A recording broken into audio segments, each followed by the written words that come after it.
बहुत साल पहले की बात है। जयपुर में एक बहुत बड़ा जंगल था। वो जंगल इतना सुंदर था कि उसे शब्दों में व्यक्त नहीं किया जा सकता। वहाँ सभी जानवर मिलजुल कर रहते थे। जंगल के बीचों बीच एक खूबसूरत तालाब भी था। उस तालाब में बहुत सारा मछली, कछुआ रहते थे। वो भी मिलजुल कर रहते थे। उन सभी के बीच एक मगरमच्छ भी था। उसका नाम था घंटू। उसे अपने आप पर बहुत घमंड था। वो खुद को पानी का राजा मानता था। वो सबसे अकड़ कर बात करता था। वो किसी भी जानवरों के साथ अच्छा व्यवहार नहीं करता था। अच्छी तरह से बात भी नहीं करता था। एक दिन एक तोता पेड़ पर बैठकर फल खा रही थी और गलती से झूठा फल तालाब में गिर गया।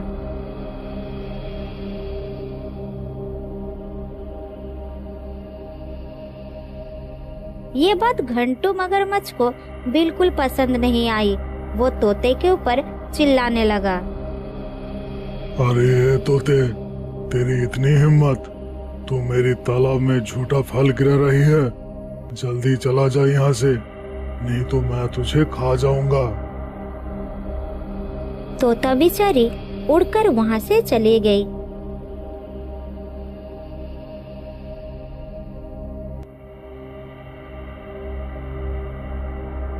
तोते के जाने के थोड़ी देर बाद एक भालू उस तालाब में पानी पीने आया। भालू को देखकर मगरमच्छ उसके पास आया और बोला, अरे ओ भालू भाई, तुम अपने मुंह से मेरा तालाब का पानी गंदा कर रहे हो, इसलिए अपना गंदा मुंह उठाओ और निकल जाओ यहाँ से। घंटू भाई, ये तालाब सिर्फ आपका नहीं है, ये तो पूरे जंगल का है। ये सिर्फ आपका है, आप ये कैसे कह सकते हैं? हाँ, ये सिर्फ मेरा है और तुम सबको मेरे तालाब से पानी पीने के लिए मिल रहा है। इसका एहसान मानना चाहिए। जाओ और अपने राजा से बता दो कि तालाब के राजा ने ऐलान किया है, आज से कोई भी तालाब का पानी पिएगा उससे पहले उसको लगान देना होगा, और ऐसा नहीं करने पर उसे पानी पीने नहीं दिया जाएगा।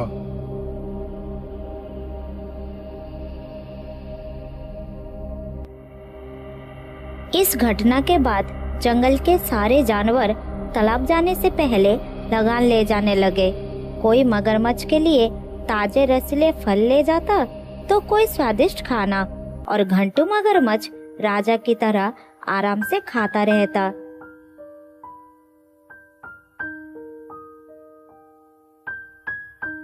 ये सब देखकर मगरमच्छ को बड़ा अच्छा लगता था। इस तरह दिन बीत रहा था।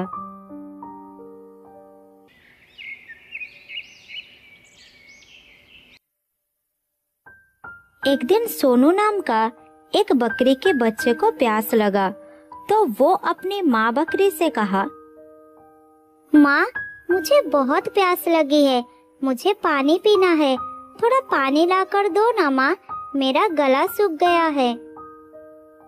बेटा सोनू, अभी घंटू मगरमच्छ को देने के लिए मेरे पास कुछ भी नहीं है। उसे कुछ नहीं दिया तो वो हमें पानी पीने नहीं देगा।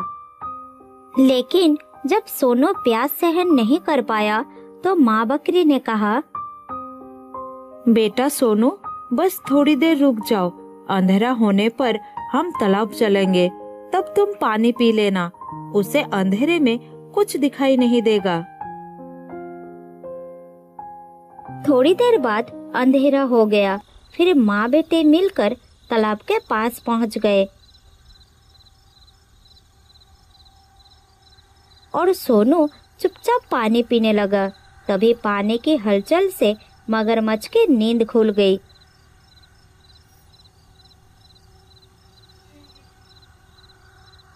सोनू को वहां देखकर वो आग बबूला हो गया। वो धीरे धीरे दोनों के पास आया और कहा, क्यों रे बकरे, तेरा इतना दुस्साहस?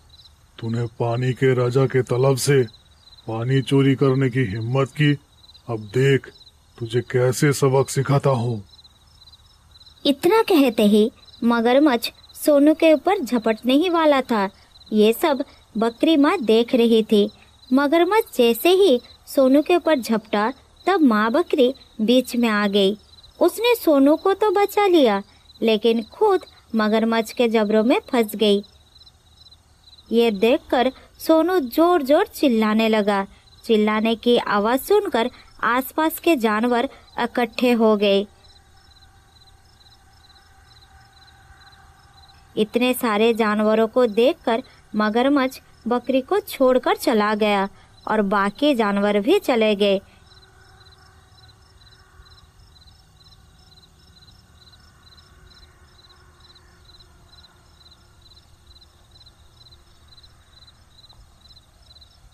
लेकिन बकरी का चोट बहुत गहरी थी। दर्द उसके लिए असहनीय हो रहा था। दर्द सहन कर माँ बकरी ने अपने बेटे सोनू को कही, बेटा, अपना ख्याल रखना। शायद अब मेरे जाने का समय आ गया है। संभल कर रहना मेरे बच्चे। तुझे अकेला छोड़कर मरने के बाद भी मुझे शांति नहीं मिलेगी। नहीं माँ, तुम मुझे छोड़कर मत जाओ। तुम चले जाओगे तो मेरा क्या होगा? कौन ख्याल रखेगा मेरा? कौन खिलाएगा? तुम मुझे छोड़कर मत जाओ माँ। तुम्हारे बिना मैं जिंदा नहीं रह पाऊंगा। अपनी माँ की हालत देखकर सोनू जोर जोर से रोने लगा। तब उसकी माँ उसे कहती है, सोनू बेटा, मैं हमेशा तुम्हारे साथ रहूंगी। तुम्हें अकेला कभी नहीं छोड़ूंगी। मुझे याद करके कभी दुखी मत होना। हमेशा ये सोचना कि तुम्हारा माँ तुम्हारे साथ ही है। माँ बकरी अपने बेटे सोनू से बात करते करते हमेशा के लिए अपनी आंखें बंद कर ली। सोनू बहुत दुखी हुआ। सोनू अपने माँ के पास बैठकर रोने लगा। अब इस दुनिया में कोई नहीं रहा। वो बिल्कुल अकेला हो गया। इस तरह रोते रोते सुबह हो गई।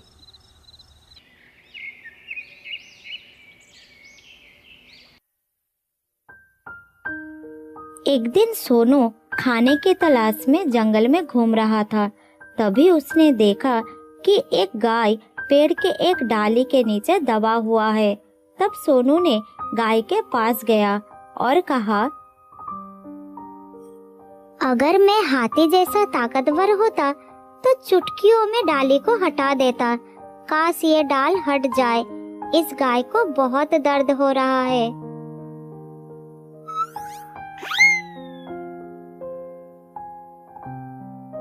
फिर उसके ऐसा कहते ही डाली अपने आप उड़कर दूर जाकर गिरी। यह देखकर सोनू बहुत आश्चर्य हो गया।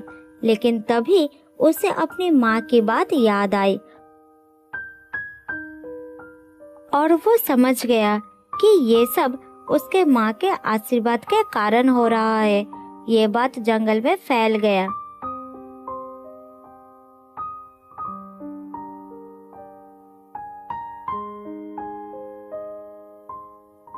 इस तरह वो हर दिन जंगल के सभी जानवरों की मदद करता रहता है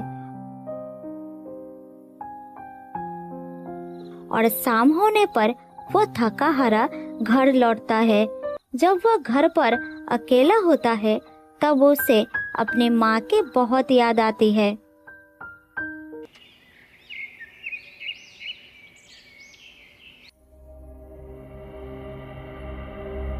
एक दिन बहुत जोर का भूकंप आया, जिससे पहाड़ से पत्थर खिसकने लगे और नीचे गिरने लगे। बड़े बड़े पेड़ भी गिर पड़े। लेकिन भूकंप रुक जाने के बाद सभी जानवर एक दूसरे की मदद करने लगे। सोनू भी अपने जादू से बड़े बड़े पेड़ हटाने लगा। तभी उन्हें तालाब से किसी की चिल्लाने की आवाज आने लगी। सभी जानवर तालाब के ओर गए।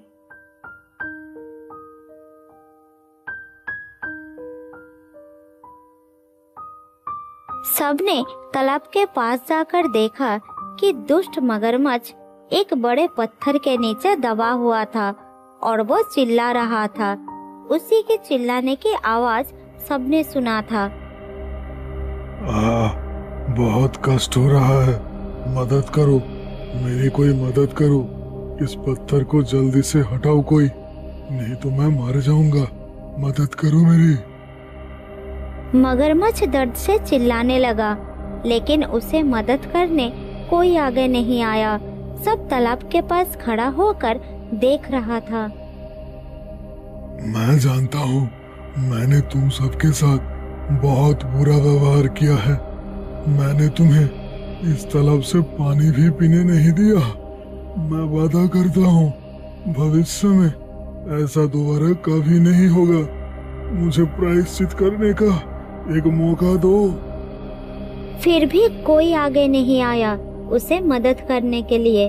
तब तोता पेड़ के ऊपर से कहा, इस दुष्ट के साथ यही होना चाहिए था। भगवान ने इसे अच्छी सजा दी है, इसे ऐसे ही पड़े रहने दो। खुद को बड़ा शक्तिशाली समझता है ना? अब दम है तो कड़ा ले खुद को आजाद। इस तरह सब जानवर मगरमच्छ की गलतियां गिनने लगे, लेकिन कोई मदद करने के लिए आगे नहीं आए। तब सोनू आगे आया और अपनी जादू से पत्थर को हटा दिया। ये देखकर मगरमच्छ को अपनी गलती का एहसास हुआ। सोनू बेटा, मेरी वजह से तुम्हारी माँ तुम्हें छोड़कर चली गई। मैंने ही तुम्हें अनाथ कर दिया, लेकिन फिर भी तुमने मेरी मदद की, मुझे बचाया। काश मैं भी तुम्हारी तरह बड़ा दिल रखता तो किसी को भी परेशान नहीं होना पड़ता। आज मुझे अपनी गलती का एहसास हुआ। आप सबने मुझे अपनी गलती सुधारने का मौका दिया। आज से ये तालाब सभी के लिए है। आज से किसी भी जानवर को पानी पीने के लिए कोई दिक्कत नहीं होगी। उस दिन के बाद से जंगल के सभी जानवर एक साथ खुशी से रहने लगे। बहुत समय पहले की बात है। राजनगर के पास एक बहुत बड़ा जंगल था। जंगल का राजा शेर सिंह हाल ही में शादी के बंधन में बंधा था। उसकी रानी का नाम था शेरनी। दोनों की जोड़ी पूरी जंगल में मशहूर थी। जंगल के सारे जानवर शेर सिंह और शेरनी के बहुत सम्मान और आदर करते थे। एक दिन शेर सिंह और शेरनी आपस में बात कर रहे थे। सुनो शेरनी महारानी, तुम कितनी खूबसूरत हो। तुम्हें अंदाजा नहीं कि मैं तुम्हें कितना प्यार करता हूँ। तुम्हें छोड़कर मैं एक पल भी नहीं रह सकता। अच्छा, मुझे सब पता है। मेरे पीछे घूम घूम कर तुम्हें मेरे भाइयों से कितनी डांट पड़ी थी, याद है? उस वक्त तुम्हारा हालत देखकर मुझे बहुत दुख होता था। प्यार करता था इसलिए घूमता था, वरना कई शेरनियाँ मेरे नाम की दीवानी थी। मगर मैं किसी की तरफ नहीं देखा। मैं तो सिर्फ तुम्हें चाहता था। दोनों में बातचीत चल रही थी। तभी चीता वहां आ पहुंचा।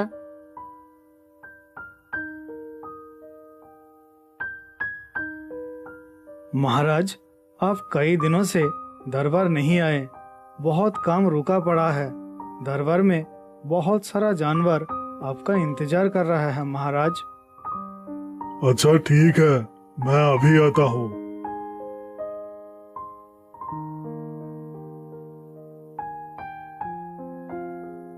शेर सिंह चीता के साथ चला गया। फिर शेरनी महारानी मुस्कुराते हुए जंगल घूमने निकल पड़ी।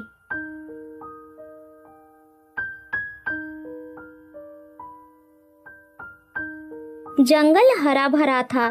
फूलों की खुशबू, झरनों की कलकल आवाज और पक्षियों की सुरीली गीत, सब कुछ बहुत सुंदर था। वाह, क्या नजारा है। अब देखती हूँ जंगल के जानवर मेरी कितनी इज्जत करते हैं। आखिर मैं राजा की रानी जो हूँ। शेरनी ये सब सोच ही रही थी। तभी वहाँ पर एक गाय और एक बैल आता है।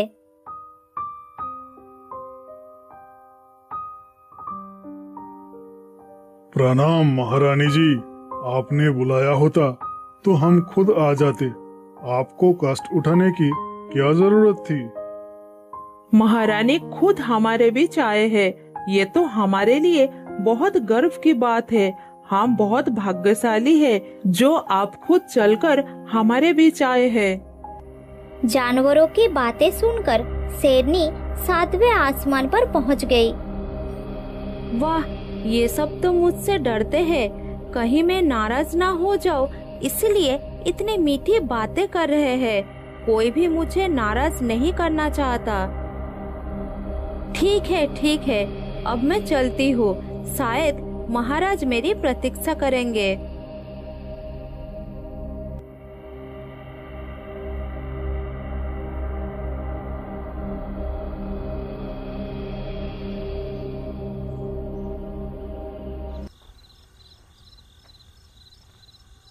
शाम को जब शेर सिंह लौटा, उसने देखा कि शेरनी आराम कर रही है।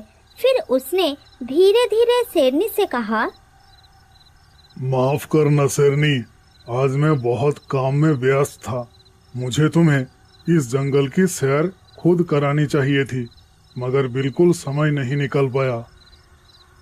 कोई बात नहीं, मैं खुद घूम आई। सभी जानवर बहुत अच्छे हैं।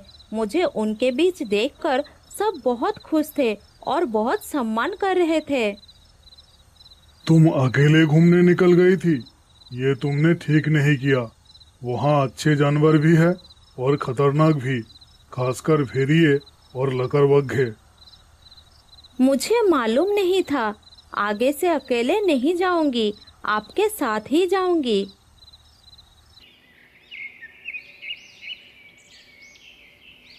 इस तरह दिन बीतते गए। एक दिन शेरनी की तबीयत बिगड़ गई। शेर सिंह ने तुरंत वैद्य भालू को बुलाया।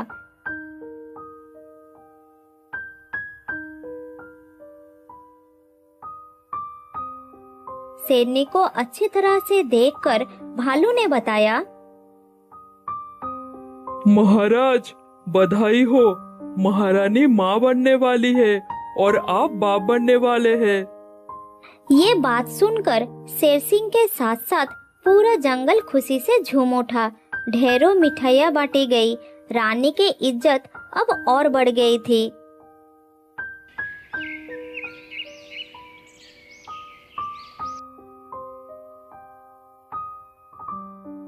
अगले दिन शेरनी शिकार के लिए निकली। कुछ दूर जाने के बाद शेरनी एक पेड़ के नीचे रुक गई। जब से मैं गर्भवती हुई हूँ, मुझे बहुत भूख लगती है। शेर सिंह कितना भी लाए कम ही पड़ जाता है। आज मैं खुद कुछ शिकार करके ले जाऊंगी। शेरनी पेड़ के नीचे खड़ा होकर ये सब सोच ही रही थी। तभी उसकी नजर एक नन्हे हिरनी के बच्चे पर पड़ी। ये तो बहुत स्वादिष्ट लगता है, बस यही सही रहेगा। आज मैं इस हिरनी के बच्चे को ही अपना शिकार बना लेती हूँ।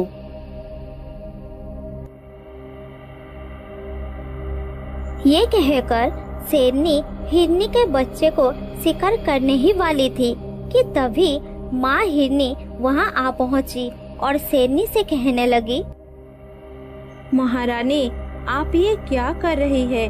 खुद माँ बनने वाली है और किसी और के बच्चे का शिकार करेगी। हमारी जंगल का नियम है, माँ और बच्चे का शिकार नहीं किया जाता। शायद आपको इस नियम के बारे में पता नहीं है। वो नियम बाकी सब जानवरों के लिए है। मैं इस जंगल की रानी हूँ, मेरे लिए कोई नियम नहीं है। अब तुम भी आए हो, मैं तुम्हें भी खा जाऊंगी। वो दोनों के ऊपर हमला करने ही वाली थी कि तभी शेर सिंह वहाँ पर आ पहुँचा और शेरनी को चिल्ला कर कहा, शेरनी, ये क्या कर रही थी तुम? जंगल के नियम सबके ऊपर बराबर लागू होते हैं, चाहे वो राजा भी हो या रानी। तुम्हें भी इस नियम का पालन करना होगा। मैं भूखी हूँ, मेरे पेट में बच्चा है, उसके लिए कुछ भी कर सकती हूँ। आप मेरे लिए जो खाना लाते हैं उसमें मेरी पेट नहीं भरती। कानून सबके लिए एक है। मैं काल से तुम्हारे लिए और भी खाना लाऊंगा। अब चलो, जल्दी गुफा में लौट चलो।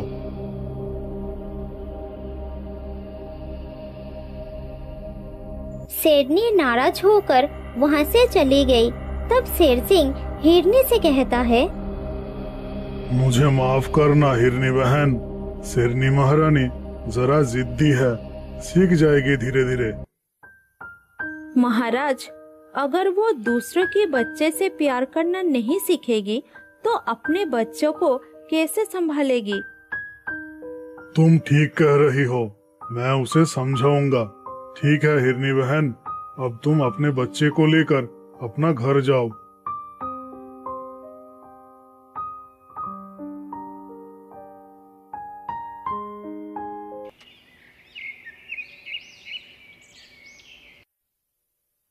कुछ दिन बाद शेर सिंह जंगल से बाहर जाने की तैयारी करने लगा।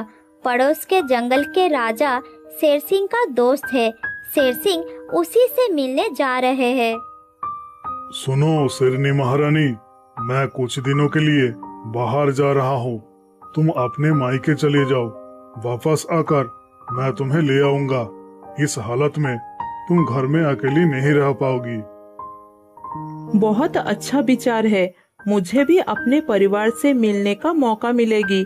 तुम जल्दी वापस आना, मैं तुम्हारा इंतजार करूंगी।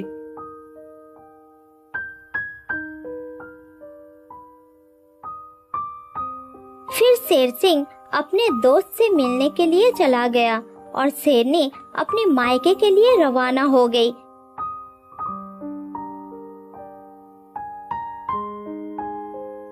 रास्ते में काले बादल छा गए, बिजली कड़कने लगी और बारिश शुरू हो गई।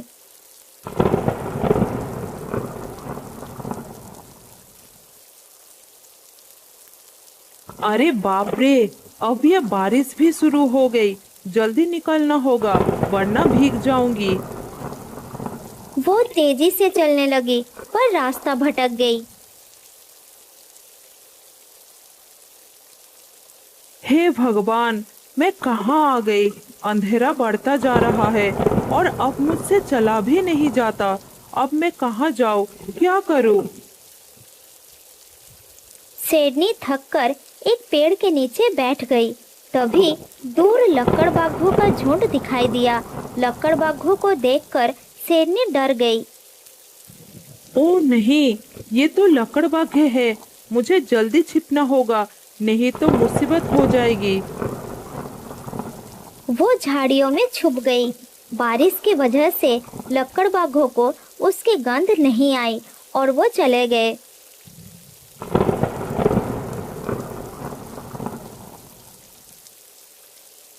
थोड़ी देर बाद शेरनी के पेट में जोर का दर्द शुरू हो गया।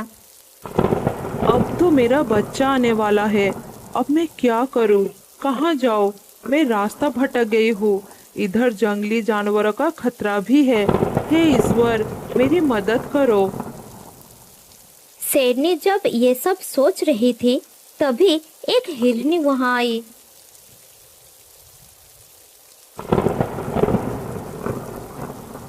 महारानी, आप यहाँ क्या कर रही है? ये इलाका लकड़बाघों का है, यहाँ आपको खतरा हो सकती है। तब शेरनी कमजोर आवाज में हिरनी को कहती है, मैं रास्ता भटक गई हूँ बहन, और मैं बच्चा जन्म देने वाली हूँ।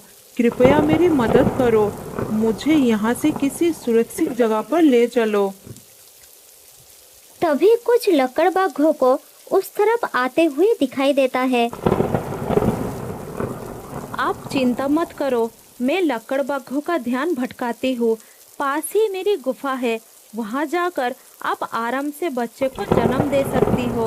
आप जल्दी वहाँ चले जाइए महारानी।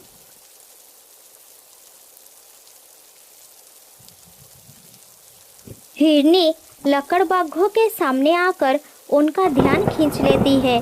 सभी लकड़बाघे उसका पीछा करने लगते हैं। इस बीच शेरनी सुरक्षित गुफा में पहुंच जाती है और बच्चे के जन्म देती है।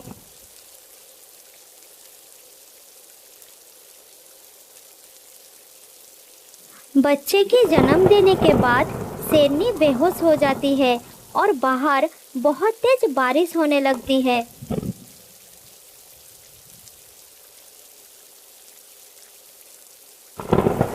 जब शेरनी को होश आया तो उसने देखा कि उसका बच्चा हिरनी के बच्चे के पास बैठा है और हिरनी का पति बच्चों के पास खड़ा है। हे भगवान, ये बच्चे।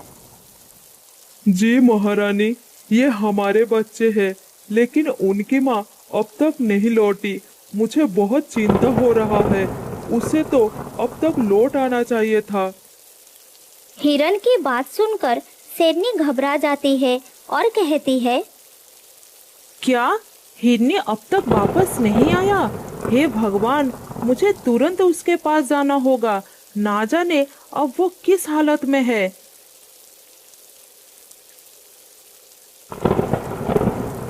शेरनी दौड़ती हुई जंगल के उस हिस्से में पहुंची जहां हिरनी लकड़बाघों से घिरी हुई थी। अब कहाँ जाएगी हिरनी? आज तो तुझे मजा ले लेकर खाऊंगा। बहुत दिनों से तू हमें चकमा दे रहा है, आज नहीं बच सकता।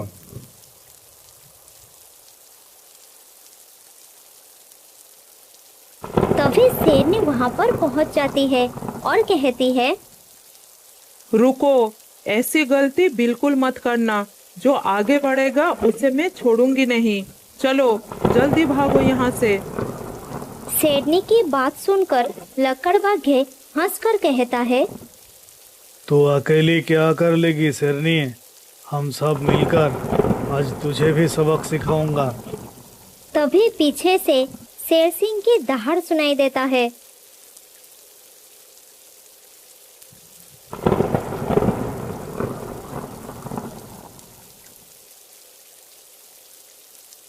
वो अकेली नहीं है, मैं भी उसके साथ हूँ। आगे आओ, लड़ाई करो मेरे साथ। शेर सिंह को अचानक सामने देखकर सभी लकड़बाघे घबरा जाते हैं और वो सब डरकर वहां से भाग जाते हैं।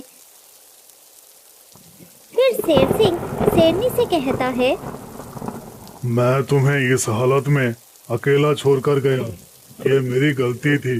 लेकिन तुम यहाँ क्यों आई? मैंने तो तुम्हें मायके जाने के लिए कहा था। फिर शेरनी ने सभी घटना विस्तार से शेर सिंह को बताती है। इस हिरनी ने मेरी और मेरे बच्चे की जान बचाई है। मैंने इसे कभी बुरा कहा था, पर आज ये मेरे लिए अपनी जान देने के लिए तैयार थी। महारानी, आप माफी मत मांगिए। आपकी रक्षा करना हमारा कर्तव्य था। आप हमारे जंगल के महारानी हैं। तुम सच में बहुत महान हो बहन। तुम्हारे जैसा दिल हर किसी में होना चाहिए। महाराज, हमारे बच्चे के पास चलिए। इतने में बारिश भी रुक जाती है। फिर शेरनी शेर सिंह को हिरनी के घर में ले जाती है।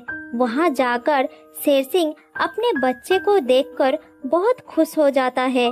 फिर अपनी पत्नी और अपने बच्चे को लेकर घर में वापस आते हैं।